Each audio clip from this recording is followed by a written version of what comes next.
Hello and welcome to today's episode of Winning Mentality. My name is Daniel Cutright. Super excited about today's guest. We have Mr. Ryan Weigand on here. Ryan, how you doing? Doing well, thanks. Happy to be here. Thanks for having me. Hey, absolutely appreciate it, Ryan. I've known you for several years now, and Ryan is with the Virginia Athletics Foundation. You're associate director over there. Maybe just give these guys a little bit about your background first before we jump in. Sure. Yeah, I was played football in the outgrow era. I was actually a junior college transfer at the time. There weren't too many of us. 05, oh 06, oh 07. So 07 season was my last year. I graduated in 08. And then I've been in college athletics since 2010.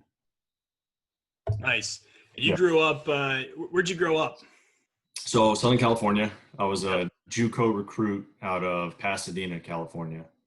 And that experience was that was awesome. You know, I wouldn't take back that JUCO experience I had. I wouldn't trade it for anything because I think it taught me some valuable life lessons that I'm sure that we can talk about, and I've been able to apply ever since. Yeah, absolutely. And we'll get into a little bit about maybe your football career and talk about some of the work that you're doing now. And I think your story is a cool one because I think that in the times that we're in, you have a lot of people that you have athletes that are either coming out of high school and they're trying to figure out their college experience. You have athletes that are coming out of college, some of which, I mean, I saw the announcement yesterday where, William and Mary here in Virginia canceled 7 of their varsity sports. And it's just a really crazy time, I think, for athletes trying to figure out that side of things, but also students even coming out of school right now that have just graduated, trying to figure out career trajectories. And I really think your story is one that people can learn a lot from. So maybe we start there. Maybe we start with just, your football career, talk about a little bit about your junior college experience, and then that path to getting to play at the University of Virginia. All right. So yeah, I mean, trust me, I wanted to get recruited out of high school. I went to a small school and I wasn't good enough, so I needed to go to a junior college unless I wanted to walk on and pay tons of money to be a non-scholarship athlete. So the JUCO route was the best financial move at the time, and it turned out to be the best move of my life because not only did it open the door to Virginia, but it exposed me to all these trials and tribulations that you experience from, your teammates you're with. I was one of, there were 77 guys on the team, and there were 3 California kids. So we had tons of kids from out of state. And it was an awesome experience getting to meet so many diverse groups and teammates, brothers. It was great. So that experience then parlayed into UVA, and I was late to the game. After the signing date, I had committed already to the University of Tulsa after the signing date, and then Virginia found me. It was actually Chad Wilt, who's still a good friend. He was a GA at the time, and he's coaching at Minnesota now. I think he's doing D-line at Minnesota. So he found me. One thing led to another. 3 weeks later, I was here. 2 weeks after that, it was like in June. Then second week of July, I'm at Virginia. So Wow. awesome. Yeah, it was really fast. When they recruit you out of junior college, the expectation is that you're going to play. So I did not perform my first year here, and that was hard. It took me probably 6 months to figure out which way was up and down. They probably didn't. I know my coaches didn't anticipate that being a 21-year-old second year basically when I got here. So you expect that from a high school kid, but I eventually figured it out, and I was able to get into the game about midway through my third year here. So technically, I think I played in one less game than I sat the bench for. I think I played in like 17 and sat the bench for 18 or something like that. Gotcha. So, Yep. so to take a step back to the junior college experience just for a second, how would you say your expectations going into that were different from how it played out? Because you talked about great relationships with the guys on the team, and it turned out to be a really valuable experience for you. Were you a little bit hesitant maybe going into that? Like, man, I didn't go D1 right off the bat, or what was that like? Certainly there was an aspect of, especially with your friends, like especially my high school friends, my family never questioned my judgment. It was more my friends that I grew up with. Ryan, what the heck? What are you doing? You're turning down, you know, walk-on opportunities for football or soccer to go to a junior college. And I trusted in myself enough, and my family. I had my family's unwavering support. So certainly having that family tie, that family support really to fall back on really helped me. And then a bit of it was a stubbornness. I wanted to go to Division I, and I wasn't going to let anyone tell me I couldn't do it. So, certainly about halfway through my JUCO kind of experience, I noticed that at these national kicking camps that there were less punters than there were kickers. And I don't know. I assume that's the trend. I'm sure it's not as drastic of a change or a discrepancy as it was back when I was coming out. But there'd be 150 kickers at these camps, and there'd be 5 punters. So just sheer numbers.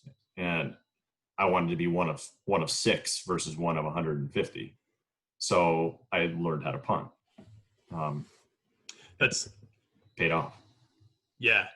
No, that's awesome. I think there's a lot of value in, coming out and like your friends are telling you one thing of like, hey, like, why are you doing this? And sticking to your guns. I mean, I think that, we run into that probably in a lot of decisions in life. You have like what's popular, but then what you actually know is right for you in your gut too.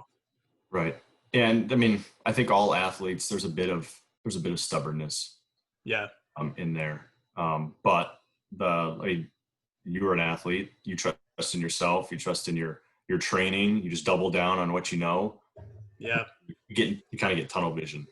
Yeah. I can relate to it. I ran Division III, and, I heard some of those same sentiments of, hey, you could go to this school for academics, or you could go to this big D1 school over here. Like, why are you going to this particular institution? But I think it was that, I think college is definitely a personal decision too, and you got to find the right fit for you. And, I'm in the same boat. Like, it worked out for me, but yeah. So it sets you up well. I mean, you knew you wanted to go Division I, and, you're going to Tulsa, you're looking at Tulsa, and I got to ask you about what was your recruiting experience like there before you ended up coming over to Virginia?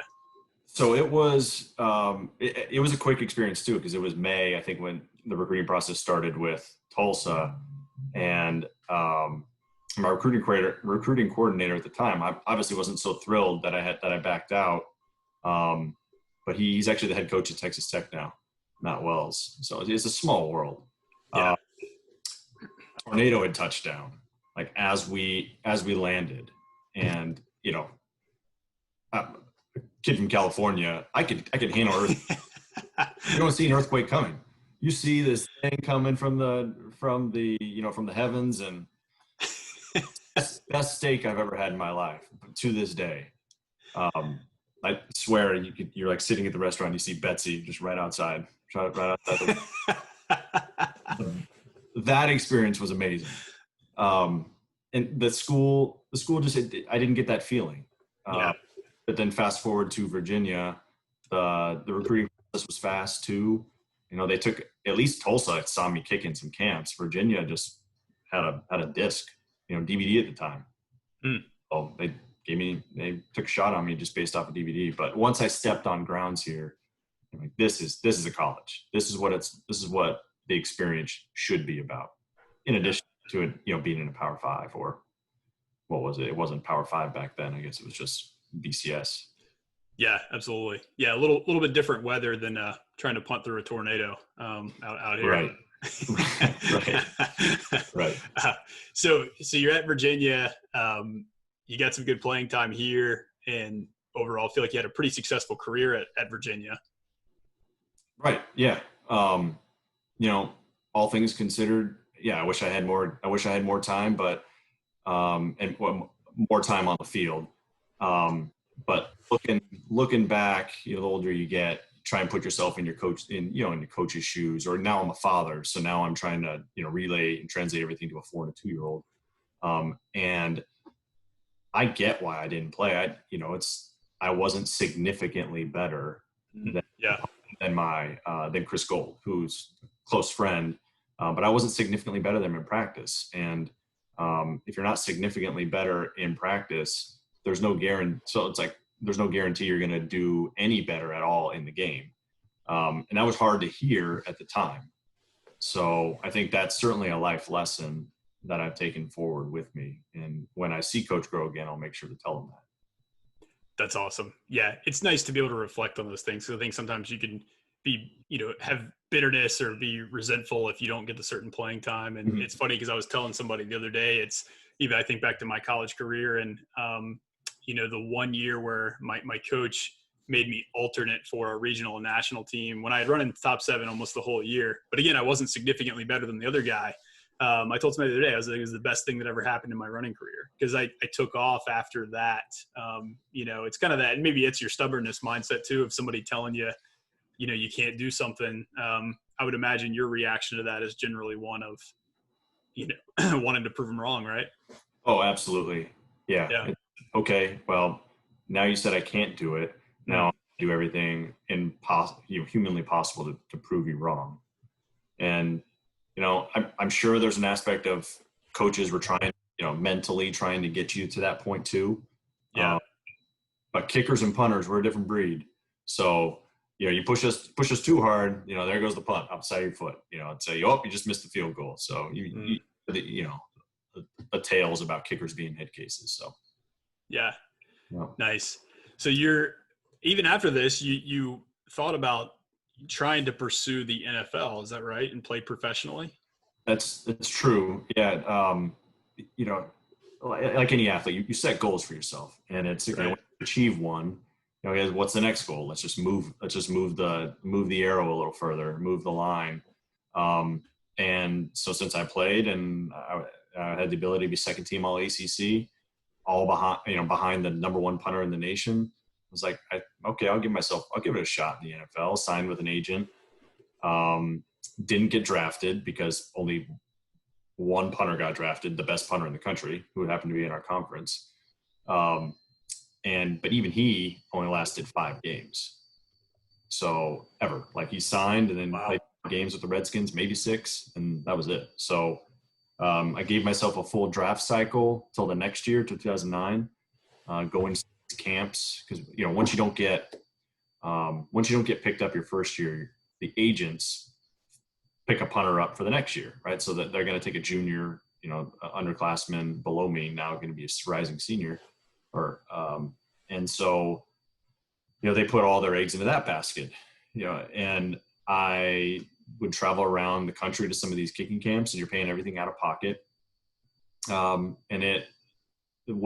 the moment that hit me was, I was my age. I'm the age I am now.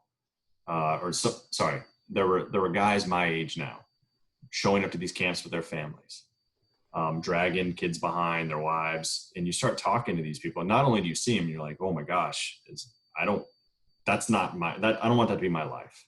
Hmm. Then you start talking to them, and they can't have a full-time job because you have to always train. You're training 25 hours a week.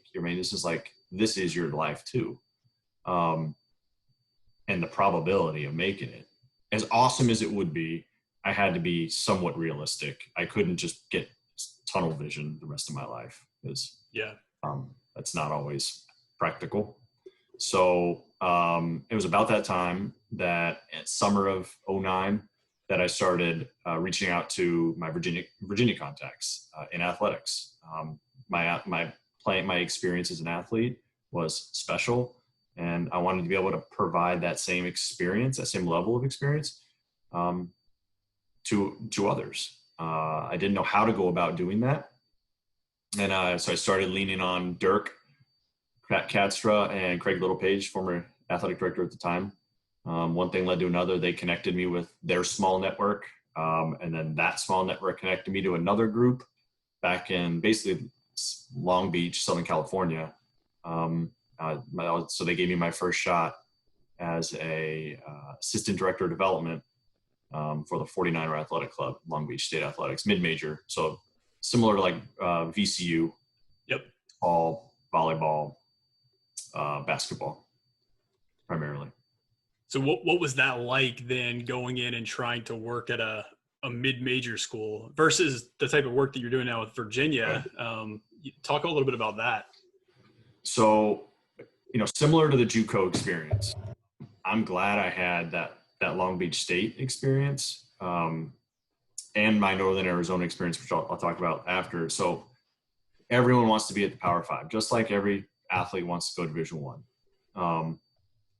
I tried to get to Virginia, just there wasn't an opportunity for me at the time to even volunteer. But the experience I had at Long Beach State, you don't have football. Basketball is your largest, your biggest venue, and you're talking 4,000, 4,500 fans in the stands. So to be able to grind and get people excited about a non-football program in an LA market where you're competing against SC, UCLA, you have the Lakers and the Clippers, you have all these professional organizations and a bunch of universities and colleges all around the area. Long Beach State was an afterthought.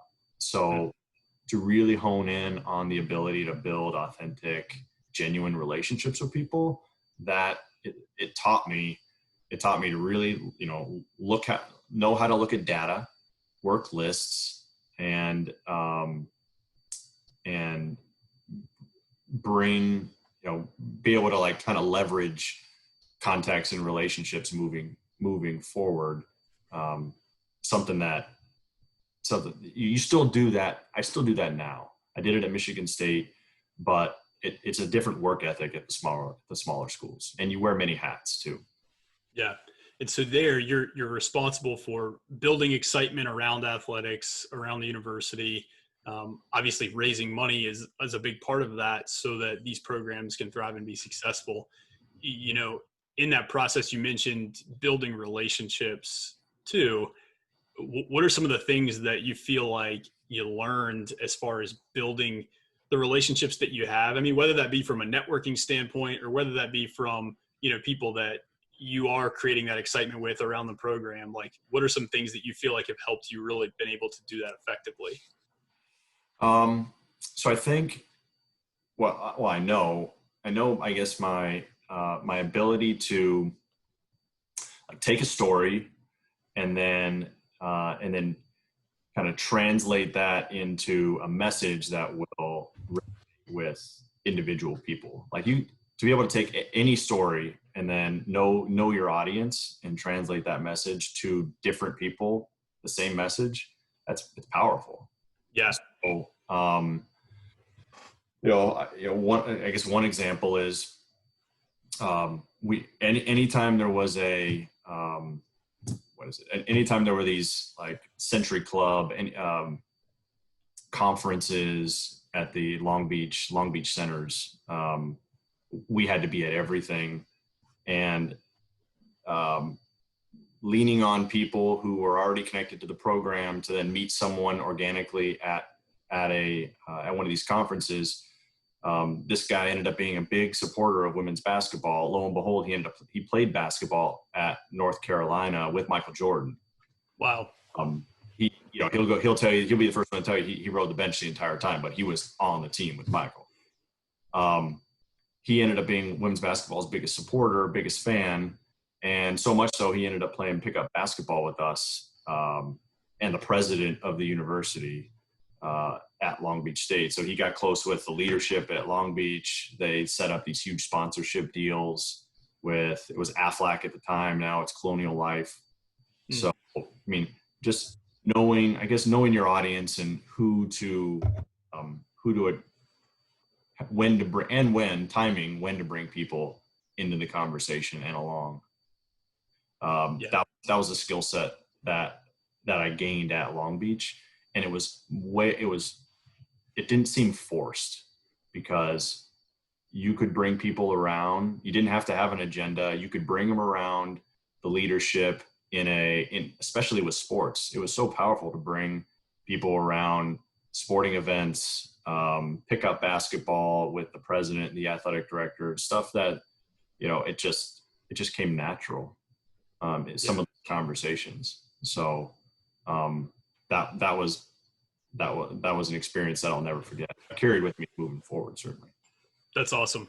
Yeah, I took from that the ability to tell stories and then know your audience as being two really big points. And yeah, I mean that's great. So then after you were at Long Beach State, then you went to Northern Arizona. Correct. So in, I guess, the hierarchy of college athletics, right? Mid-major, in Division One, mid-major, FCS, the former FCS, or I guess former 1AA. So football school now. So now I kind of checked it off that I got to a football school now. So I ran the annual fund for athletics at Northern Arizona. Got to work with football, and that was fun. Mountain town, 22,000 students, so similar size to UVA.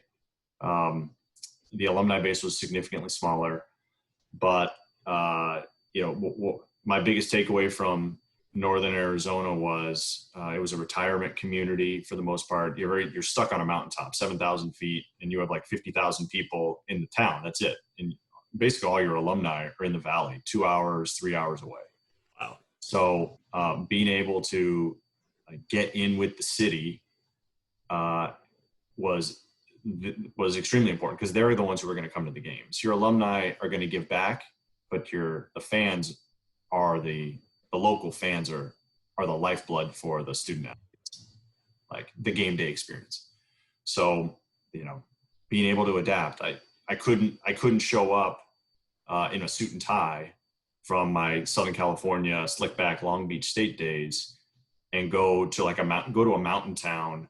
People are in jeans and cowboy boots and flannels. So they called it Flagstaff formal. So I'd have to show up in like a flannel shirt, kind of dress the part, know your audience. Right. So that was awesome. It was a fun experience. I had a manager one time in my sales career that told me I started working a territory in the deep South, and he was like, just remember when you get on the phone, turn up the twang a little bit, because same thing. It's the exact same thing. If I was talking to folks up north, then you got to be very direct and to the point, so just, super important. And I think that's communication in whatever aspect. Yeah, that's a good point. Yeah. My very first boss was from Jersey at Long Beach State. So, he didn't mince many words, just get to the point. Yeah, exactly. Yep. So Northern Arizona, and then it was Michigan State. Michigan State was directly after that. Okay. Yeah. Nice. And it's all through the so now in the hierarchy, now I'm in the Power Five, Big Ten, all in fundraising.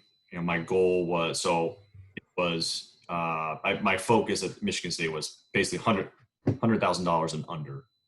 I'm raising money for, like, they called it special gifts because it was less than 100,000. And that how I got there was all through this network of connections that all started with like Dirk and Craig Littlepage. So very small community. And was it a goal to make it back to Virginia? Was that kind of organic? Were you excited when that opportunity came up? It was. Yeah, it was always a goal to be back here. I just didn't know, honestly, if the opportunity was going to present itself. Always, I'd have annual check-ins with Dirk, but honestly, there was a time when I got promoted at Michigan State from assistant director to an associate director, looking at the hierarchy of the Virginia Athletic Foundation, it worried me a little bit, because now on paper I was looking at a lateral move. Yeah. So, right. So, young people, so many young people, they want to get to a director's position as quickly as possible. They want to get to management. They want to, jump certain positions. I sure as heck wanted to jump the annual fund and go straight to major gifts, but I'm glad I had that annual fund experience for 5 years as a base, as a backbone. Because I know how everything operates now. Yeah. And how everything kind of came together was just this organic relationship with Dirk. I know him well enough to be able to have like open and honest conversations with him. And while on paper it's a lateral move, it's the alma mater. Carla Williams is awesome. I wanted the ability to come back and work for Carla. I feel comfortable with Dirk. I love our mission here, and I just, I have friends and family that are kind of still in the area, and family by I mean like, Roxana, Justin, you, Yeah, I know you for a while too, so, and others.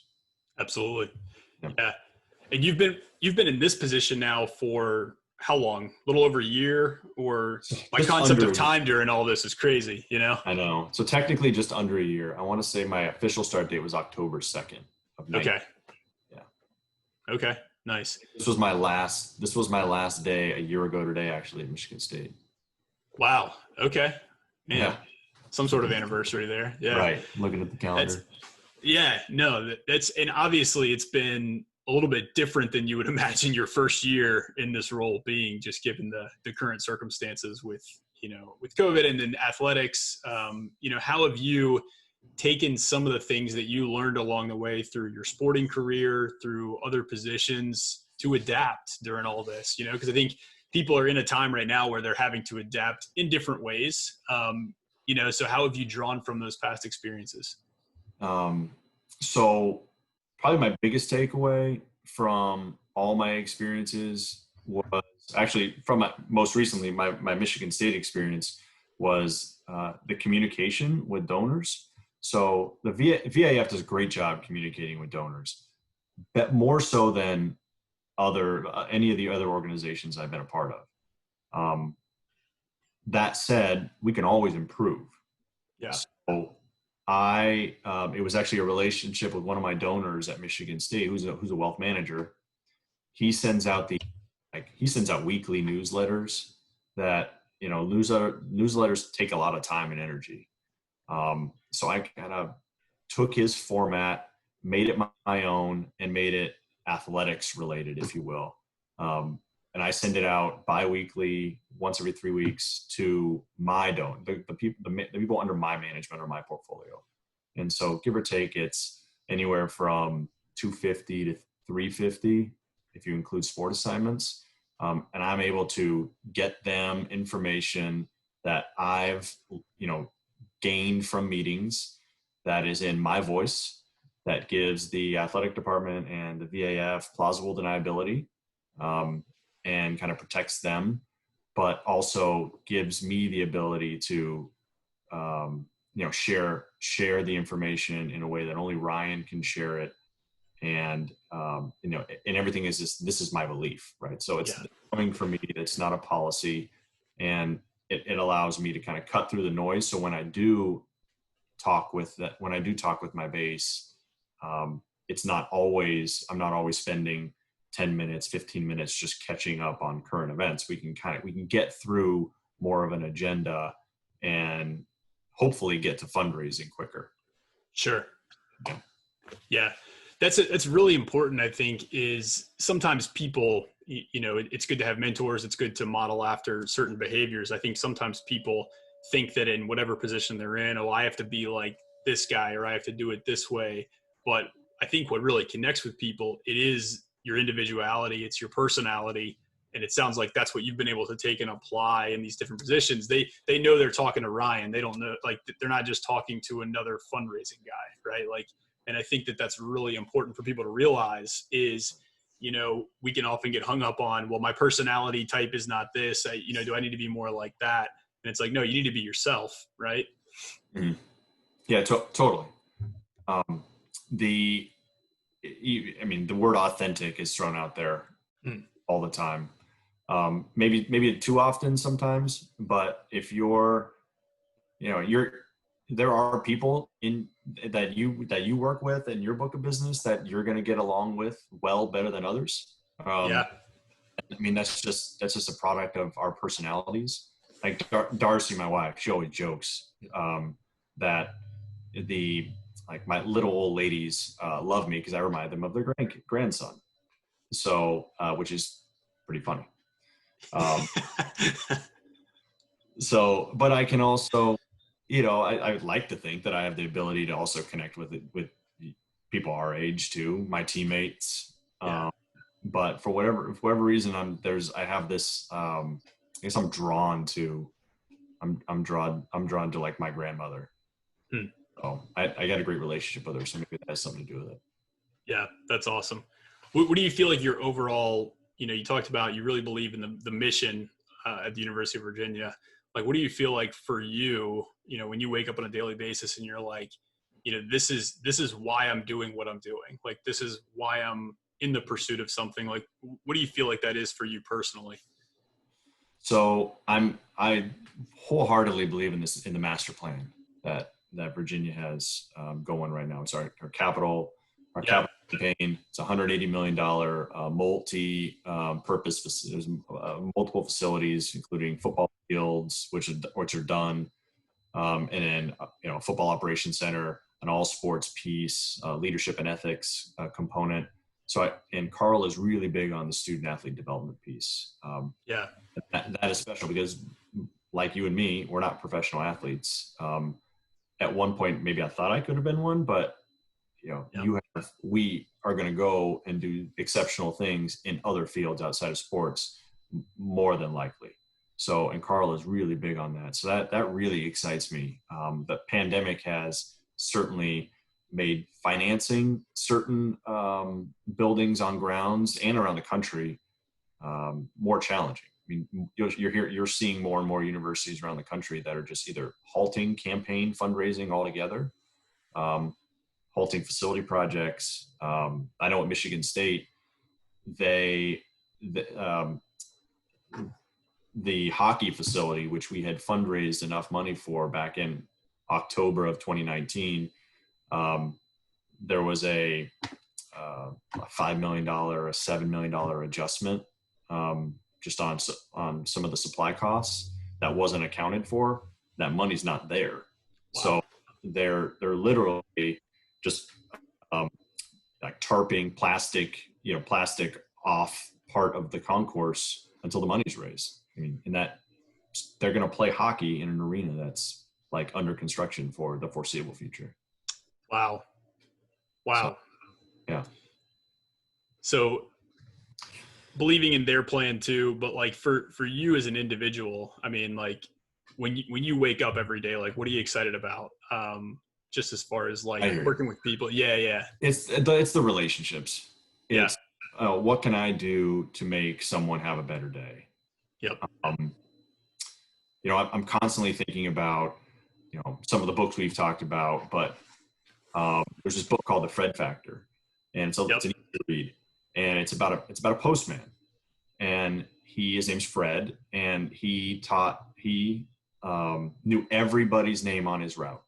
He knew everything about him, all the kids' names, to the point where he'd hold the door open for people. I mean, it was the relationship he had with individuals. There's nothing that the community wouldn't do for Fred. And I try and think about that. Yeah. When I get in the car and I drive to work in the morning, do I need to be in a hurry? Is the person in front of me, maybe they're having a bad day, and there's a reason why they're honking the horn. You don't have to reciprocate that. And just by doing that, you're gonna give someone anxiety potentially and make them not restart to their day. So those are the things I think about when I wake up in the morning. No, that's great. That's great. Two more points I'd love to hit on with you, because I know that we didn't really get into this, but when you first came out of school, right? You first came out of playing football, you were actually thinking, because you studied Spanish, is that right? So I took 5 years of Japanese. I don't know why I was thinking Spanish. That's okay. No, Japanese. I mean, I did end up taking Spanish here at Virginia. I took all my language requirements minus one class at a community college, and I ended up just not being able to get into the class here at Virginia. So I took Spanish to keep my clock moving. But yeah, so I know what story you're going with. Yeah. So post graduation, 2008, Lehman went under in September. Job opportunities weren't the greatest, certainly, and I had always thought it'd be fun to do similar work like Teach for America, but in another country. And so there's this program called the JET program, and where you teach English to Japanese students in Japan. They set you up with host families, and you're like immersed in the language for 2 years. That all of a sudden became extremely competitive during the financial crisis of 8-9. So I actually did not get. I took 5 years of the language, and my junior college professor was on one of the committees, and I still didn't get in. I thought literally thought I was a shoo-in. But everything happens for a reason. You know, I met my wife at Long Beach State, so had that experience never happened, I never would have met Darcy. Never would have had 2 beautiful kids. You know, and then I may not be here. Who knows? I mean, it's just. Yeah, that's a really good lesson for people, because I think sometimes we think like, oh, well, this didn't go according to my plan. And it's like, well, maybe there's a better plan for you that's going to lead you to better things. And I think sometimes if, you know, had you just sat there and sulked in the fact that that didn't go through for you, right? Like maybe that too would have hindered you from being able to uncover these great blessings that have happened in your life now. Right. Yeah, I think some of that has to do with just the student athlete mentality. I'm not saying that if you're not a student athlete, you don't have that mentality, but you're faced with so much failure all the time growing up from like, you know, 5-year-old rec soccer. No one wins everything, and you face adversity all the time, and you don't have a choice. You just have to shake it off, and move forward. All right. Set a new goal, set a new expectation, whatever it is. And it just becomes kind of ingrained in you. Yeah, absolutely. No, I can totally relate to that. And that's so important for really everybody in this season, because we're all having to make adjustments. But when I heard your story, I really think back to students that are coming out and, you know, they graduated this past year. It's like, that's a different landscape. But I think, you know, there should be that encouragement that like, hey, maybe this is a little bit different from what you thought. But if you view it the right way, there can also be some really great opportunities that come out of this. I mean, when you think back to like 2008, 2009, and all of the different companies that came out of that crisis, you know, that have just created so many great opportunities around the world, it's like, you know, that same thing will happen during this time too. Like, yes, there's a lot of companies that are hurting. There's a lot of people that are being negatively affected. But I think you're also going to see a lot of innovation and a lot of people that, when they, you know, really treat this the right way and they choose to have a positive outlook, I think that there are going to be some really positive things that come from this too. Yeah, I mean, I feel like you have to believe that is going to happen, or else it's going to be a very long life. Like you got to be optimistic. Absolutely. Now, this is great mindset, man. One more thing that I'd love to hear from you before we wrap up is maybe like one of your favorite memories from your playing days at UVA, like one of your best stories, favorite memories that comes to mind. Okay, so I'll tell my Mike Gross story then. So we're out spring ball 2006. I had just come off not getting my basically not performing when I first came in to win the job. So I rode the bench the 05 season. Spring ball, I'm hitting the ball better. I'm starting to kind of get into my own. And Mike Gross standing right next to my ear hole. You know, kick. Where was that last year? Kick. Where was that last year? Kick. Where was that last year? Shank. That's the Weigand we know. You're just in your ear hole, just messing with you.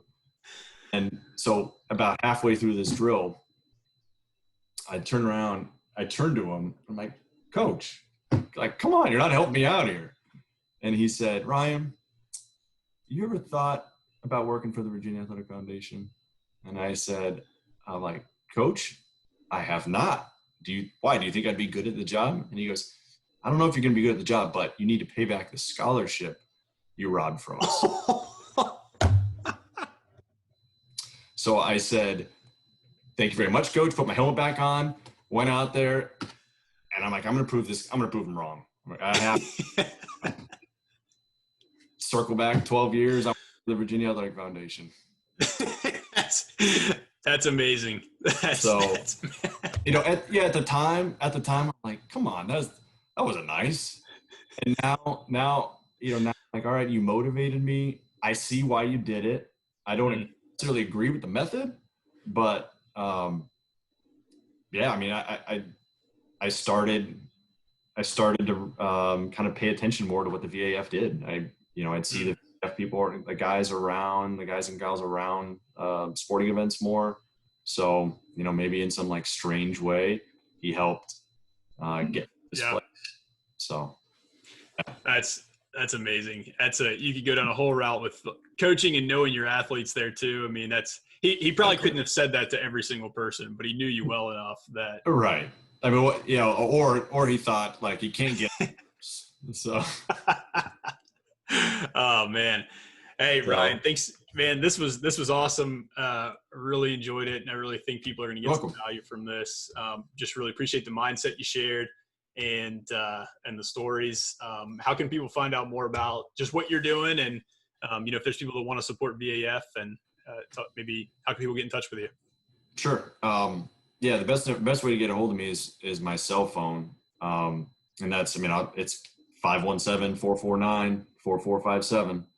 I'm a texter, but most importantly, it's all about relationships. So Absolutely. I always tell people time, talent, and treasure. If you can do if you can do all three, that the trifecta, that is like the perfect donor.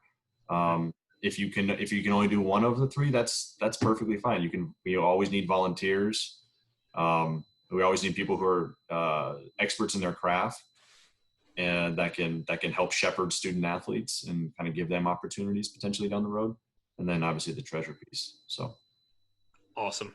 Hey, well, thanks again, man. And for those of you guys that are listening, remember to subscribe, rate us, iTunes, Spotify, YouTube, share it with somebody else. If you found this valuable, leave a comment. Definitely helps for current and future listeners. And Ryan, once again, man, really appreciate your time.